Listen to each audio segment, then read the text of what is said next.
ಎಲ್ಲರಿಗೂ ದಸರಾ ಹಬ್ಬದ ಹಾರ್ದಿಕ ಶುಭಾಶಯಗಳು. ನಾಳೆಯಿಂದ ಘಟಸ್ಥಾಪನೆಯನ್ನು ಮಾಡಿಕೊಂಡು ನಾವು ವಿಶೇಷವಾಗಿ ನವದುರ್ಗ ಆರಾಧನೆ ಅಥವಾ ದೇವಿ ಮಹಾತ್ಮೆ ಪಾರಾಯಣಗಳನ್ನು ನವದುರ್ಗೆಯ ಒಂದು ಪೂಜೆಯನ್ನು ಮಾಡ್ತಾ ನಾವು ನಾಳೆ ಪ್ರಾರಂಭ ಮಾಡಲಿದ್ದೇವೆ. ಇವತ್ತಿನ ದಿನ ಮಹಾಲಯ ಅಮಾವಾಸ್ಯೆ ಅಂತ ಕರೀತಾರೆ. ಇವತ್ತು ಮಹಾಲಯ ಅಮಾವಾಸ್ಯೆ ಕೆಲವೊಂದಿಷ್ಟು ಜನರಲ್ಲಿ ಗೊಂದಲವನ್ನು ಉಂಟು ಮಾಡ್ತಾ ಇದೆ. ಅಮಾವಾಸ್ಯೆಯನ್ನು ಮಾಡಬೇಕು ಆಚರಣೆ ಅಥವಾ ಮಾಡಬಾರ್ದು ಅಂತ. ಯಾಕಪ್ಪ ಅಂತ ಕೇಳೋದಾದರೆ, ಇವತ್ತು ಖಂಡಗ್ರಾಸ ಸೂರ್ಯಗ್ರಹಣ ಎಂಬತಕ್ಕಂಥ ಒಂದು ಗ್ರಹಣದ ವಿಚಾರವನ್ನು ಹೇಳ್ತಾರೆ. ಆದರೆ ಈ ಒಂದು ಗ್ರಹಣ ಭಾರತಕ್ಕೆ ಯಾವುದೇ ಒಂದು ಸಂಬಂಧವನ್ನು ಅಥವಾ ಪರಿಣಾಮವನ್ನು ಬೀರುವುದಿಲ್ಲ. ಯಾಕಪ್ಪ ಅಂತ ಕೇಳೋದಾದರೆ, ಈ ಒಂದು ಗ್ರಹಣ ವಿಶೇಷವಾಗಿ ಆಸ್ಟ್ರೇಲಿಯಾ, ನ್ಯೂಜಿಲ್ಯಾಂಡ್ ಹಾಗೆ ಅಂಟಾರ್ಟಿಕಾ ಮತ್ತು ಪೆಸಿಫಿಕ್ಗಳಲ್ಲಿ ಕೆಲವು ಭಾಗಗಳಲ್ಲಿ ಮಾತ್ರ ಇವತ್ತಿನ ದಿನ ಗೋಚಾರವಾಗ್ತದೆ. ಆದರೆ ಭಾರತಕ್ಕೆ ಯಾವುದೇ ಒಂದು ಪರಿಣಾಮ ಪ್ರಭಾವವನ್ನು ಬೀರುವುದಿಲ್ಲ.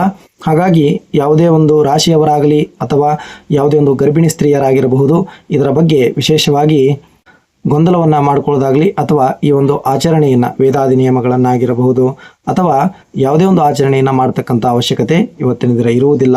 ಹಾಗಾಗಿ ಈ ಭಾರತಕ್ಕೆ ಈ ಒಂದು ಗ್ರಹಣ ಅದೃಶ್ಯ ಸೂರ್ಯಗ್ರಹಣ ಅಂತ ಕರೀತಾರೆ. ಯಾವುದೇ ಒಂದು ಗೋಚಾರವಾಗುವುದಿಲ್ಲ. ಉಳಿದಂತಹ ದೇಶಗಳಿಗೆ ಕೆಲವು ಭಾಗಗಳಲ್ಲಿ ಮಾತ್ರ ಈ ಒಂದು ಗ್ರಹಣ ಇವತ್ತಿನ ದಿನ ಗೋಚಾರವಾಗ್ತದೆ.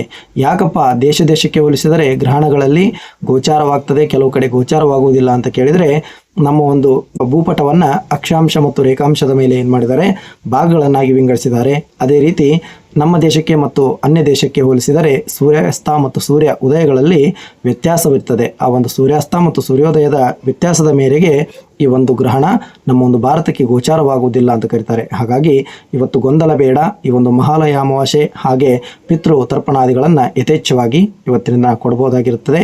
ನಾಳೆಯಿಂದ ಘಟಸ್ಥಾಪನೆಯನ್ನು ಮಾಡಿಕೊಂಡು ಆ ಒಂದು ದುರ್ಗಾದೇವತೆಯ ಆರಾಧನೆಯಿಂದ ಈ ಒಂದು ಮಹಾನವರಾತ್ರಿ ಆ ಒಂದು ತಾಯಿ ಚಾಮುಂಡೇಶ್ವರಿಯ ಆಶೀರ್ವಾದದಿಂದ ಎಲ್ಲರಿಗೂ ಒಳಿತನ್ನ ಮಾಡಲಿ. ಸರ್ವೇ ಜನ ಸುಖಿನೋ ಭವಂತು.